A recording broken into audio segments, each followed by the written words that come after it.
2 هفته باز با کمک همسایگان این خانواده چوب و تخته های منزلی تخریب شدهشان را از زیر ویرانه ها بیرون میکنند. شب 5 اپریل از شدت باران زیاد دیوارهای این خانه تاب نآورده فرو رفتند. همین قد متر و 3 متر آب بود. همین بالا آشخانه بودیم. بالا خالدین دور اومدیم. بازار هم بچه‌ها برآوردن. یانگم بیچاره بچه‌اش برآورد. همین التماس همین خانه را بینید یا احوال زندگی کرده نمیشود.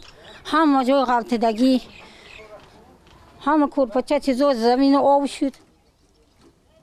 در محله مستانگولا واقع در شفت فرودگاه دوشنبه شب 5 اپریل 2 منزل خراب شده به خانه همسایگان هم ضرر سیل رسیده است.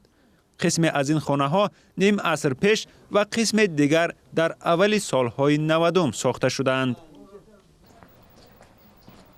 حالا این خانواده ها موقتا در مسجد محله زندگی دارند. از همه بیشتر کودکان از این حادثه دهشت زده شدند.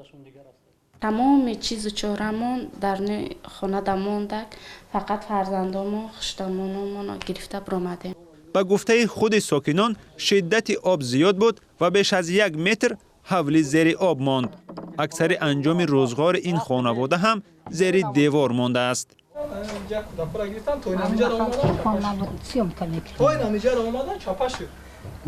اگر خدا نشانه داد 20 ثانیه اگر دیر میکنم در بالا نامو چپم.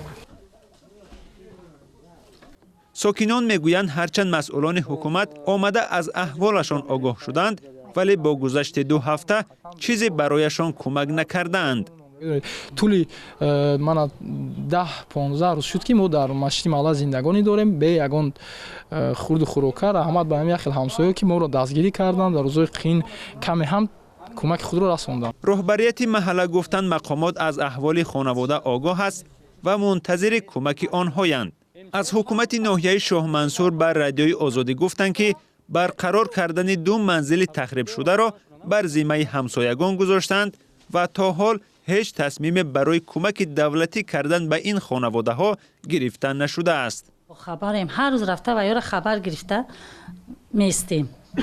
که تمام کارهای سوختارهای تمام جا اومدن با خبر شدن.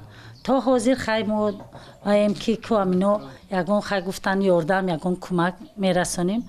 ما تا همی چنه و یا انتظاری داریم که